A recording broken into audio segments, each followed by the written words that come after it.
जय हिंद सभी दोस्तों के लिए। कैसे आप सब? उम्मीद करते हैं सभी ठीक होंगे और बेहतर होंगे और आपकी तैयारी बहुत बेहतर चल रही होगी। तो दोस्तों आज की इस क्लास में हम आपके लिए कराने वाले हैं आपके यूपी कांस्टेबल एग्जाम के लिए 25 बेहतरीन क्वेश्चन आंसरों का मॉक टेस्ट, जो आपके यूपी कांस्टेबल एग्जाम के लिए बहुत ही महत्वपूर्ण है। तो दोस्तों देखना यह है कि आप इन 25 प्रश्नों में से कितने क्वेश्चन का सही आंसर कर रहे हैं। तो दोस्तों सभी क्वेश्चन बहुत ही इंपॉर्टेंट है, जो छोटी बड़ी परीक्षा में काफी बार पूछे गए हैं और आगे भी पूछे जा सकते हैं। तो आप 5 मिनट निकाल के टेस्ट को जरूर दीजिए। तो चलिए दोस्तों बिना देरी के क्लास को स्टार्ट करते हैं। तो आप सभी के सामने पहला क्वेश्चन है, चलिए आंसर कीजिए। पद्मश्री से सम्मानित होने वाले पहले ट्रांसजेंडर का नाम बताइए। तो मोस्ट आईएमपी क्वेश्चन है फ्रेंड्स, आपके यूपी कांस्टेबल में छपने वाला क्वेश्चन। तो बताइए सही आंसर क्या हो जाएगा। तो चलिए, तो याद रखेंगे दोस्तों, ये हैं आपके नर्तकी नटराज। चलिए अगला क्वेश्चन देखिए, दक्षिण कोरिया की मुद्रा का क्या नाम है। चलिए बताइए, बहुत ही शानदार क्वेश्चन है। तो याद रखेंगे दोस्तों, ये है आपकी बॉन। और दोस्तों टका कहाँ की मुद्रा है, तो ये है बांग्लादेश की। और रिंगित मुद्रा है दोस्तों आपकी मलेशिया की, याद रखिए। चलिए अगला क्वेश्चन देखिए, मिशन चंद्रयान 3 को चंद्रमा के किस हिस्से पर लैंड किया गया था।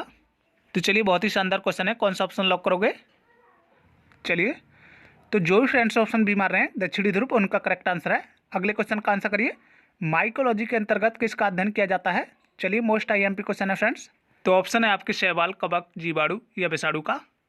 तो ये किया जाता है फ्रेंड्स कवकों का। और दोस्तों फाइकोलॉजी में किया जाता है शैवालों का, याद रखिएगा। अगला क्वेश्चन देखिए, विश्व की सबसे लंबी सीमा वाला देश कौन सा है। चलिए बहुत ही शानदार क्वेश्चन है फ्रेंड्स, बताइए कौन सा ऑप्शन लॉक करोगे। तो जो भी फ्रेंड्स ऑप्शन बी मार रहे हैं कनाडा, उनका करेक्ट आंसर है। अगले क्वेश्चन का आंसर करिए, महावीर स्वामी का जन्म 540 ईसा पूर्व में किस स्थान पर हुआ था। तो बताइए दोस्तों। तो याद रखेंगे दोस्तों, ये हुआ था आपका वैशाली में। अगले क्वेश्चन का आंसर करिए, कबीरदास किनके शिष्य थे। चलिए तो बताइए दोस्तों, कबीरदास जी के गुरु कौन थे। तो याद रखेंगे दोस्तों, इनके गुरु थे रामानंद। अगले क्वेश्चन का आंसर करिए, 1556 में पानीपत का द्वितीय युद्ध किनके बीच हुआ था। चलिए मोस्ट आईएमपी क्वेश्चन है फ्रेंड्स, बताइए। तो याद रखेंगे दोस्तों, ये हुआ था अकबर और हेमू के बीच में। और दोस्तों पानीपत का प्रथम युद्ध 1526 ईस्वी में किनके बीच हुआ था। तो याद रखेंगे बाबर और इब्राहिम लोदी के बीच हुआ था। अगले क्वेश्चन का आंसर करिए, विटामिन शब्द के जनक कौन है। चलिए फ्रेंड्स, बहुत ही अच्छा क्वेश्चन है, चलिए बताइए। तो याद रखेंगे दोस्तों, 1912 में विटामिन की खोज की थी काश्मीर फंक ने। और दोस्तों पूछा जाए पेंसिलिन की खोज किसने की थी, तो हमारा ऑप्शन हो जाएगा अलेक्जेंडर। और वाटरमैन ने की थी दोस्तों फाउंटेन पेन की, याद रखेंगे। अगले क्वेश्चन का आंसर करिए, हरवंश राय बच्चन को किस काव्य संग्रह के लिए जाना जाता है। तो मोस्ट आईएमपी क्वेश्चन है दोस्तों, बहुत बार एग्जाम में पूछा गया है। तो आपका सही आंसर हो जाएगा दोस्तों मधुशाला के लिए। और दोस्तों राजतरंगड़ी किसका है, तो कल्लड़ सिंह का। और कंकाल है आपका जयशंकर प्रसाद। और दोस्तों गीतांजलि पुस्तक के लेखक कौन है, तो वो है आपके रविंद्रनाथ टैगोर, याद रखेंगे। अगले क्वेश्चन का आंसर करिए, भारत की निम्न नदियों में से कौन सी डेल्टा नहीं बनाती है। ऑप्शन है आपकी गंगा, ब्रह्मपुत्र, गोदावरी या ताप्ती।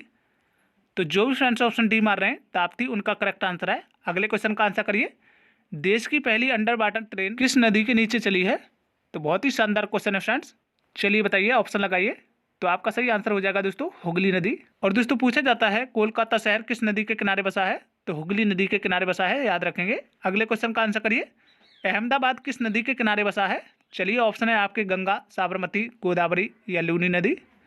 तो चलिए कौन सा ऑप्शन लॉक करोगे। तो ये बसा है दोस्तों आपका साबरमती पर। अगले क्वेश्चन का आंसर करिए, मौलिक अधिकारों का उल्लेख किस अनुच्छेद के अंतर्गत आता है, बताइए। और दोस्तों मौलिक अधिकार हमारे संविधान में किस देश से लिए गए हैं, तो अमेरिका के संविधान से लिए गए हैं। और इन्हें संविधान के भाग 3 में रखा गया है। तो इनका उल्लेख है दोस्तों अनुच्छेद 12 से 35 में। अगले क्वेश्चन का आंसर करिए, एवरेस्ट पर चढ़ने वाले प्रथम व्यक्ति कौन थे। तो चलिए दोस्तों कौन सा ऑप्शन लॉक करोगे, एवरेस्ट पर चढ़ने वाले प्रथम पुरुष कौन थे। तो याद रखेंगे दोस्तों, ये थे आपके तेंजिंग नोर्गे। तो चलिए अगला क्वेश्चन देखिए। अगला क्वेश्चन है फ्रेंड्स, भारत रत्न से सम्मानित प्रथम महिला कौन थी। तो चलिए बताइए, भारत रत्न से सम्मानित प्रथम महिला कौन थी। तो ये सम्मान मिला था दोस्तों 1971 में इंदिरा गांधी के लिए। अगले क्वेश्चन का आंसर करिए, जीवाश्म किस प्रकार की सेल में पाया जाता है। तो मोस्ट आईएमपी क्वेश्चन है फ्रेंड्स, बताइए कौन सा ऑप्शन लॉक करोगे। जीवाश्म किस प्रकार की चट्टानों में पाया जाता है, तो ये पाया जाता है फ्रेंड्स परतदात चट्टानों में। अगले क्वेश्चन का आंसर करिए, कंप्यूटर की स्मृति का मापन किया जाता है, तो किसके द्वारा किया जाता है, बताइए कौन सा ऑप्शन सही हो जाएगा। तो जो भी फ्रेंड्स ऑप्शन सी लगा रहे हैं बिट्स के द्वारा, उनका करेक्ट आंसर है। अगले क्वेश्चन का आंसर करिए, कौन सी हवा वर्ष में 2 बार अपनी दिशा परिवर्तित करती है। तो चलिए बताइए, कौन सी हवाएं वर्ष में 2 बार अपनी दिशा परिवर्तित करती हैं। तो याद रखें दोस्तों, ये करती हैं आपकी मानसूनी हवाएं। अगले क्वेश्चन का आंसर करिए, वायुमंडल में कौन सी गैस सबसे अधिक मात्रा में पाई जाती है? चलिए बताइए, बहुत ही सिंपल क्वेश्चन है। तो ये पाई जाती है दोस्तों 78% सबसे अधिक नाइट्रोजन, और दोस्तों दूसरी सबसे अधिक पाई जाती है ऑक्सीजन। चलिए अगले क्वेश्चन का आंसर करिए, अंतरिक्ष में भेजा गया भारत का प्रथम उपग्रह कौन सा था? चलिए बताइए, अंतरिक्ष में भेजा गया प्रथम उपग्रह कौन सा था? तो याद रखेंगे दोस्तों 1975 में भेजा गया था आर्यभट्ट के लिए। अगले क्वेश्चन का आंसर करिए, दागो और भूल जाओ के नाम से किस मिसाइल को जाना जाता है? तो बताइए, ऑप्शन है आपके पृथ्वी, अग्नि, नाग या अग्नि-4 के लिए। चलिए बताइए, तो आपका सही आंसर हो जाएगा दोस्तों Nag anti tank missile, option C. अगले क्वेश्चन का आंसर करिए, रमन मैग्सेसे पुरस्कार किस देश के द्वारा दिया जाता है? चलिए दोस्तों, इसे एशिया का नोबेल भी कहा जाता है। तो याद रखेंगे दोस्तों, ये दिया जाता है फिलीपींस के द्वारा। और दोस्तों 2023 में किस भारतीय को मिला है? तो रवि कनन के लिए मिला है। तो याद रखेंगे। अगले क्वेश्चन का आंसर करिए, सर्वदाता रक्त समूह किसे कहा जाता है? चलिए बताइए, सर्वदाता रक्त समूह किसे कहते हैं? तो जो भी फ्रेंड्स ऑप्शन सी मार रहे हैं वो के लिए उनका करेक्ट आंसर है। अगले क्वेश्चन का आंसर करिए, टीबिया नामक हड्डी शरीर में कहाँ पाई जाती है? चलिए बताइए।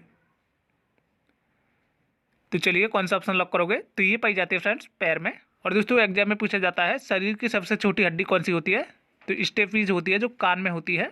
तो दोस्तों आज ही क्लास में बस इतना ही। कमेंट में जरूर बताएंगे कि आपने 25 प्रश्नों में से कितने क्वेश्चन का सही आंसर किया है। अगर आप दोस्तों चैनल पर पहली बार हैं तो चैनल को सब्सक्राइब जरूर कर लें और साथ में बेल आइकन को जरूर दबाएं, जिससे कि हमारी सभी वीडियो का नोटिफिकेशन आपके पास सबसे पहले पहुंच सके और आपकी तैयारी दोस्तों बेहतर होती रहे। तो दोस्तों वीडियो को एक लाइक और दोस्तों में शेयर जरूर करें। तो दोस्तों मिलते हैं ऐसी महत्वपूर्ण वीडियो में, जब तक के लिए जय हिंद, जय भारत।